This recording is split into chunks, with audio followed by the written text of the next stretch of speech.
Bem-vindos ao nosso curso de inglês para iniciantes, onde você vai aprender inglês do zero e finalmente deixar de ter esse rótulo de aluno iniciante que te persegue por anos.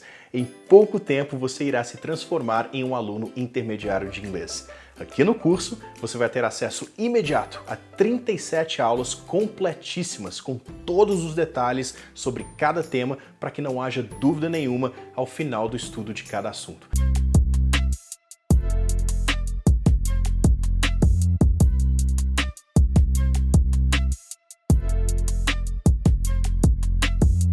Tem muitas pessoas que me dizem: Anderson, eu não tô conseguindo facilidade lá no cartório tal, tô enfrentando uma resistência lá da igreja tal, o arquivo público lá as pessoas não respondem e-mails. Eu posso dizer para vocês que eu tive uma certa facilidade com os órgãos que detêm os direitos aí dos documentos históricos. Eu não tive muitos problemas, consegui até com uma certa facilidade alguns documentos.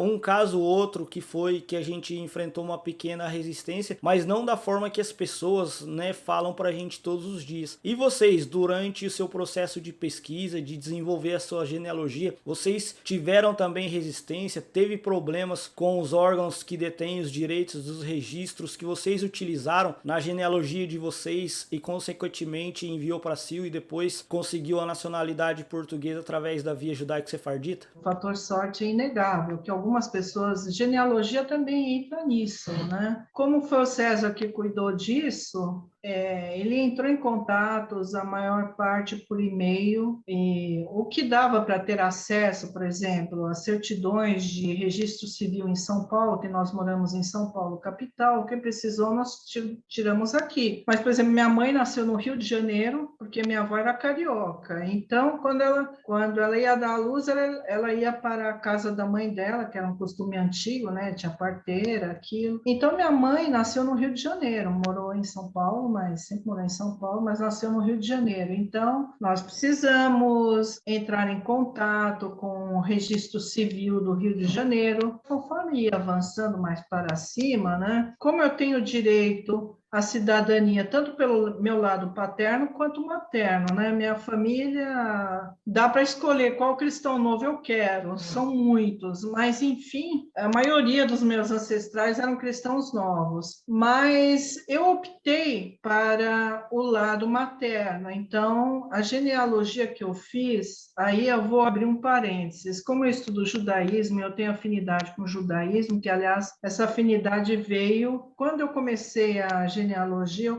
eu também comecei a estudar judaísmo por curiosidade. Aí eu descobri que os costumes da família eram de cristãos novos, um monte de coisa. Mas, enfim, voltando ao assunto, essa questão das certidões depende do lugar que você, por exemplo, nós, como a minha família é de vários estados, então nós precisamos de certidões de registro civil, não só de São Paulo, Rio de Janeiro. Eu foquei voltando ao lado judaico, eu me interessei mais pelo lado materno da minha família, né? Até porque pela tradição judaica se considera mais a herança materna e é onde justamente eu tenho mais herança cristã nova. O maior número de cristãos novos é no meu lado materno, embora meu lado paterno também tenha. Mas, enfim, aí eu foquei no lado materno. Então, nós fomos atrás de certidões em São Paulo, dos registros civis, também no Rio de Janeiro. E aí, conforme você vai subindo, por que é uma árvore, né? Porque tem uns galhos, você vai subindo, é como uma escada. Quanto mais antigo fica, chega no momento que dos registros civis você tem que ir para os registros paroquiais, porque, como se sabe, no Brasil, antigamente, até o século XIX, até 1888, os registros, não havia separação entre igreja e Estado. Se você, como cidadão, precisasse de um documento, você era obrigado a se batizar, a se casar e ser enterrado segundo os ritos católicos, era tudo nas igrejas. Então, os registros civis começaram com a República, com a separação de igreja e Estado, que foi Dom Pedro II que fez isso e comprou uma briga enorme com a Igreja Católica, que tinha um monopólio, né? Enfim, a igreja funcionava como cartório, né? do século XIX para trás. Então, para você ser cidadão, você era obrigado a ser católico, senão você não ia ter certidão não ia ter registro de nascimento, casamento, nem óbito. Era como hoje em dia, você não ter RG, nem CPF, nem nada. Para você fazer a genealogia, você tem que começar pelos registros civis. Agora, conforme você vai indo para os seus bisavós, terceiros avós, enfim, chega uma hora que você vai chegar no século XIX, quando não tem mais registro civil. Aí, só registros paroquiais. Os registros paroquiais, os civis são nos cartórios, quando você tem um filho, você vai e registra, né? No cartório. Quando você casa, você é registrado, você tem a certidão de casamento. Quando falece alguém, certidão de óbito, é tudo no cartório de registro civil. Mas, no século XIX, quando não haviam os cartórios, então as igrejas funcionavam como cartórios. Elas tinham os livros, como tem até hoje, tem os livros de registros paroquiais, onde eram registrados os nascimentos, casamentos e óbitos. Hoje em dia, com a internet, ficou muito fácil, porque grande parte, a maioria dos registros, já foram digitalizados pelo trabalho dos Mormons. Embora seja outra religião cristã, né, os Mormons são cristãos, mas é outra religião, eles não são católicos. O que eles fizeram? Eles foram nas igrejas e digitalizaram os livros da Igreja Católica e colocaram no site deles, que é o Family Search. Os membros do seu canal devem conhecer o Family Search, né? Family Search, que é o site dos Mormons de registros civis. Então, lá tem os livros de registros paroquiais. Nem todas as cidades têm os registros digitalizados, porque é um trabalho que eles fazem voluntário, os Mormons, de digitalizarem os livros, só assim, olha, agora nós digitalizamos o livro de Itapipoca, no Ceará. Então, você vai lá, você sabe se você tem alguém da família de Itapipoca no Ceará, você vai no site do Family Search e descobre lá o livro, vê se tem alguém lá, algum registro da sua família. Bom, então, aí esses livros de registros paroquiais,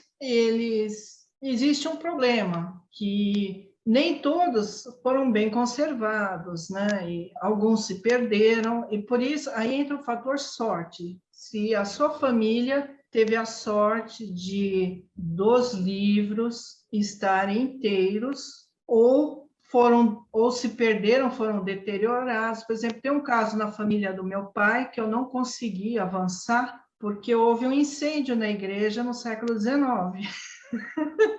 Então, por sorte, foi um cidadão da cidade, eu vou falar o nome da cidade, Resende, Rio de Janeiro. Então, para nós que gostamos de genealogia, é trágico. Você não tem como. Então, só não foi totalmente perdida a genealogia das famílias da cidade de Resende, os registros paroquiais, porque um genealogista, ele publicou um livro com os principais registros. Agora, quem não está no livro dele não tem todos os registros. Quem não está nesse livro, nessa obra dele, de genealogia de Resende, pode esquecer, porque pegou fogo a igreja. Infelizmente, por exemplo, Portugal, na época do grande terremoto, muitos livros se perderam. Então, depende. Se o livro da sua família estava naquela igreja que teve um incêndio ou teve um terremoto, alguma coisa assim, infelizmente é o tipo da coisa que acontece. Por exemplo, o lado judaico da minha família tem um lado judaico que era de uma das igrejas que desabou no grande terremoto. Então, nós não conseguimos a ligação da família do Mateus Lopes Franco, de onde eles vieram. Por pesquisa que eu fiz, eu deduzi que eles eram de Andaluzia para Portugal, mas eu não tenho essa prova. Eu tenho apenas indícios de que... Mas por quê? Eu não consigo essa prova, porque a igreja desabou no terremoto de Lisboa, em 1755, que foi uma catástrofe, uma das grandes catástrofes da história ocidental, né? Então, o que você faz? Você tem, vamos supor, você descobriu lá o registro no Family Search,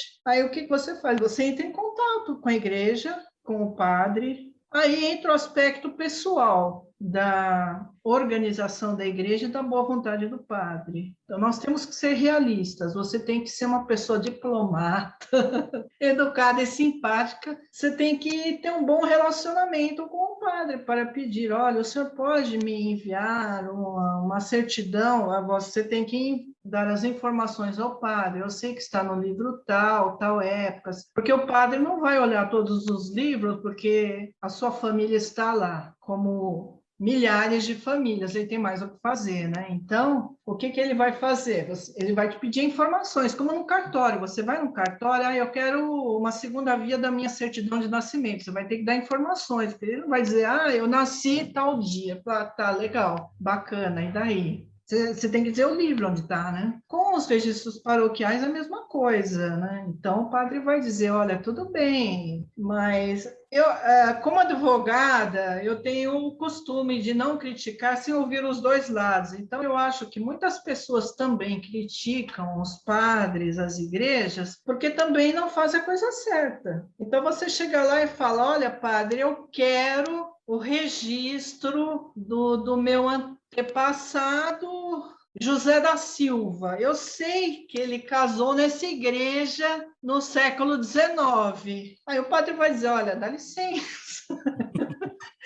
Não tem como olhar todos os livros de 1800 a 1900 para descobrir o livro onde está o senhor José da Silva. Você tem que me dizer a data, de preferência o livro, aí eu vou ver qual é o livro, entendeu? Aí a pessoa chega e fala, mas aquela igreja tem má vontade, aquele padre não quer colaborar, mas espera, primeiro você tem que colaborar com o padre, para depois o padre colaborar com você, né? Então, agora, lógico que há também igrejas mais bem organizadas, igrejas que não têm uma parte administrativa muito boa. E também eles cobram um valor, porque é justo, todo o trabalho tem que ser remunerado, nem relógio trabalha de graça, porque você tem que comprar pilha para o relógio. Então, o que acontece? O padre vai cobrar uma taxa, as igrejas cobram uma taxa que varia de igreja para igreja. Há lugares onde a taxa tem um valor menor e há outras que o valor é mais alto, depende também do padre. Mas como você depende do padre, então sinto muito, você achou caro, junte o dinheiro. Não adianta você ficar brigando com um padre, você pode até pedir um desconto, não sei, mas você discutir com uma pessoa que você depende é improdutivo, não vai dar um resultado bom, lógico. Assim como você vai numa repartição pública, você vai brigar com um funcionário público, ele não vai te atender bem, você vai chegar lá para brigar ou para resolver, né? Então, você vai ter que ter um bom dinheiro, porque cada certidão vai ter um custo, seja ela no registro civil, seja da igreja, certidão antiga. Você vai ter um custo até porque o padre o religioso, sendo da igreja, ele vai ter não só o custo da pesquisa dele ou de alguém, muitas vezes eles colocam um funcionário para isso, geralmente é um funcionário que é pago, tem salário, e também tem a despesa de correio, tem a taxa postal, enfim. Então, você tem que pagar por esse serviço que eles fazem e também pelo custo que ele vai ter para te enviar por carta, certidão, geralmente é por SEDEX, enfim, relato, nessa certidão, São José da Silva casou com a dona Maria de Oliveira, nessa igreja, tal dia, Pronto, é assim que é feito, resumindo, mas como tudo na vida, existem padres também, assim como há pessoas que não pedem de uma forma adequada, também há padres e pessoas que pedem. Então, também há religiosos que são mais simpáticos, mais gentis, e há outros que são mais complicados. Isso, agora, como dizia um promotor aqui em São Paulo, um promotor público, brigar não vai resolver.